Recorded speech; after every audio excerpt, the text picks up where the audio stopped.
Wakristo wa korofi hawahami kanisa, hawahamagi kanisa. Yeye kazi yake ni kuhamisha wengine, ni kushawishi wengine wahame, shawishi wengine wahame. Yeye hahamagi. Yeye yuko karibu na pasta. Msumbufu.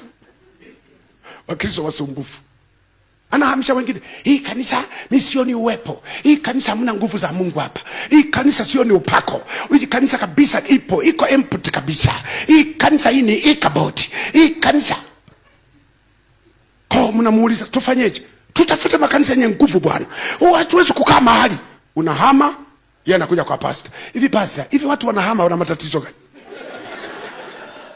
Wanataka nini? Watu wana usongo. Yaani watu wana uchu wa madaraka, wana uchu wa vyeo. Yaani watu wanahama bila sababu. Kanisa kazuri kana namna hii. Mama unatupa uhuru wa kuhubiri, uhuru wa kuimba, uhuru wa kufanya huduma. Hasa mimi hame hapa. Sitoki mama, sitoki. Lakini katoa wenzake. Wakristo wakorofi hawahami. Kazi yao ni kukuletea mateso ya moyo wewe unayewachunga. Amen. Hatutoi sadaka, lakini tunataka matumizi ya sadaka na tenyewe tushiriki.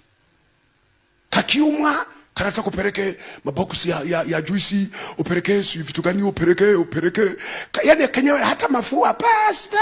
I have flu. So yani ningepata kasoda baridi, ningepata kanyama choma. Yani anataka sadaka za wenzake ale, wakati yeye afanyini hatoi. Siku moja nilisema, ingawa walikasirika hii nikasema, unajua watu wanafikiri majambazi ni wale wanaotumia pisto, wakora, wanaoiba. Kuna majambazi wa staarabu ambao wanapenda kula vya wenzao, lakini wao hawatii chochote. Amen. Wapo. Na ndio wanalaumu. Siku akija katoa 1000 anavyoifuatilia.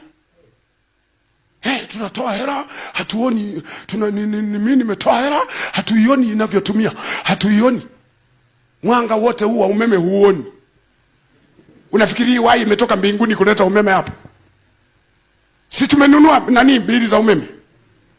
Au mwenzetu mchungaji kuna waya Yesu alete hapa? Huu mwanga unalipa? Haya maji mnalipa? Hata hivi viti mlinunua? Hamkwenda mlima Meru kwamba